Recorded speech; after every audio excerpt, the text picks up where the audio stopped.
Welcome to part 2 of Talkin, The Next Generation. Lee's here with me, and, well, after starting the first couple of years of the show with episodes like The Naked Now and Code of Honor and Shades of Grey.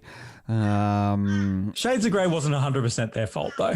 Shades of Grey was a solution to the writer's strike True. at the time. So, but still, it's still in fairness to them, they had to get across the line somehow. And look, they just got across the line. They're not always going to be golden, and someone has to be at the bottom. This is true. This is true, of course. Code of Honor does though.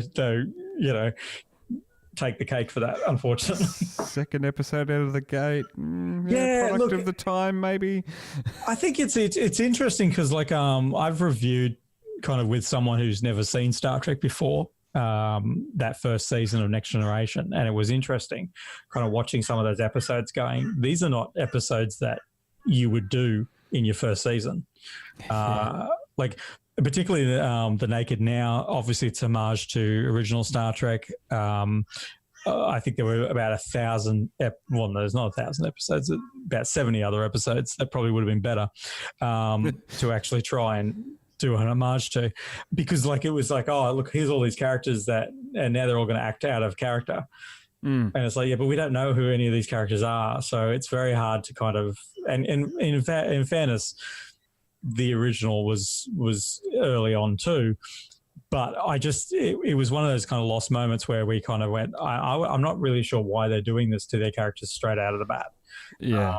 Let us get used to them type of thing. I don't want to get, and there's so much bedding down in that first season of these characters. Like there's so many things that they do which is out of character, as they're still finding their characters, which is interesting even in itself. But I don't hate the first season as much as some people seem to. There's some gems in there as well. And I actually, because that was the first season that really stands out in my mind, obviously as a teen, I certainly have a bit of nostalgia for it and the aesthetic of it, which would change over the 7 years. Definitely. Well, season 3 is really where they sort of came into their own, and we had episodes that really delved into and created the lore of Star Trek. We had episodes like The Enemy, The Price, which we would pay off in Voyager, The Defector. Even Yesterday's Enterprise, all of these episodes before the Best of Both Worlds, really bedding in our show and showing exactly what it's going to be. And I mean, here we are 30 years later talking about it.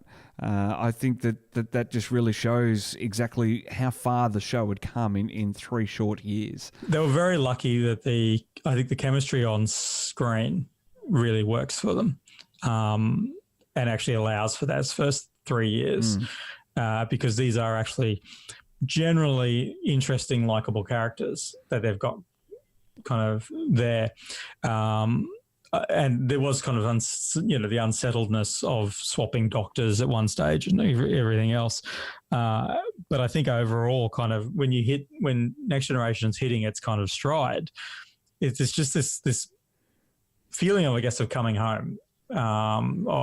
The characters are like a family, and I think that's where Next Generation really excels.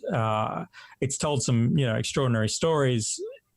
But at the same time, it's characters that, and how they do this without like an ongoing story arc is got me beat.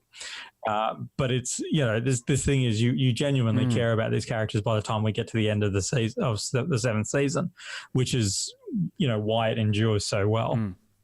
Well, just like any family and any group of characters that we get to see week in, week out, there is always going to be the characters that we're not fond of.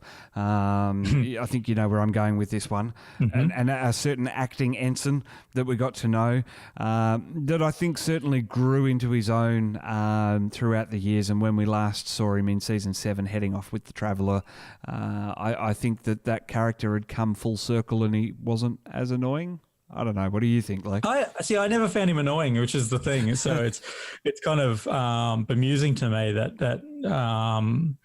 that he was so maligned, because I I don't think it ever bothered me. Like, I understand the mechanics of why it bothered other people, but I didn't think he was a particularly bad actor. I think that some of the stuff that they had him doing was terrible, and so he was more of a victim of writers not knowing what to do with him than anything.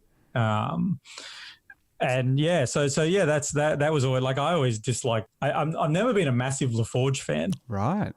People kind of like, I've never been a massive fan of him, and not because, well, I mean, I'm sure LeVar Burton is one of the nicest guys around. It's nothing to do with him. I think, again, he's a character that the writers struggled to deal with, and then we wound up getting this character who's, you know, a bit creepy around women. Has a holodeck problem, you know, and when you kind of sit down and kind of, if someone says it in black and white, what, you know, some of the stuff that he was kind of doing in the holodeck and stuff, it's like, yeah, that's not good. That's all creepy as hell.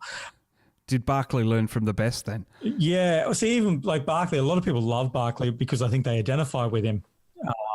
I never liked Barclay at all. Like, I find Barclay episodes tedious. I just, I don't know. Like, I understand, and I probably liked it the first time around. I just don't watch it on repeat viewings because the character himself doesn't kind of talk to me in any way, shape, or form.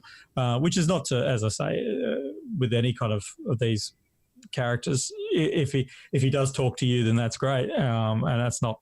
I'm not saying to remove him. I think he does a great performance. It's just, personally, he doesn't do anything for me. The same as Lwaxana Troy. I'm not a massive fan of her episodes either, even though she's amazing. Like, she's, you know, so larger than life and stuff. But I just don't tend to find her stories particularly great, personally.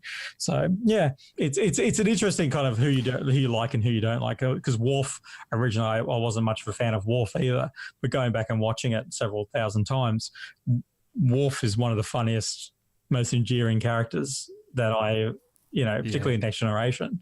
He's a little bit more serious in Deep Space Nine. In Next Generation, he is hilarious. Like, particularly that first season, he is hilarious without being stupid, and that's amazing. Little lines that they have they don't deserve to be as funny as they are, but they are, because he delivers them with such deadpan and such so well done. Particularly whenever he talked to Data about how I don't understand their humor either and stuff like that. It was just gold.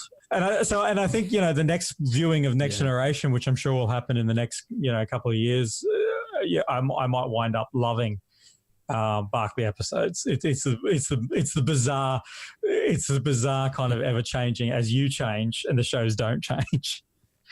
You start to love things that you didn't necessarily love originally, and which is what's, again, enduring about the show is, I think you've got 7 years worth of shows there that as you age and as you change and your life experience changes, your reflection on those episodes change. And I think that's very much what the Next Generation is very good at, is that you've got timeless episodes that will affect you differently as you get older. Alrighty, well, this seems like as good a place as any to pause and fulfill that snackable quota.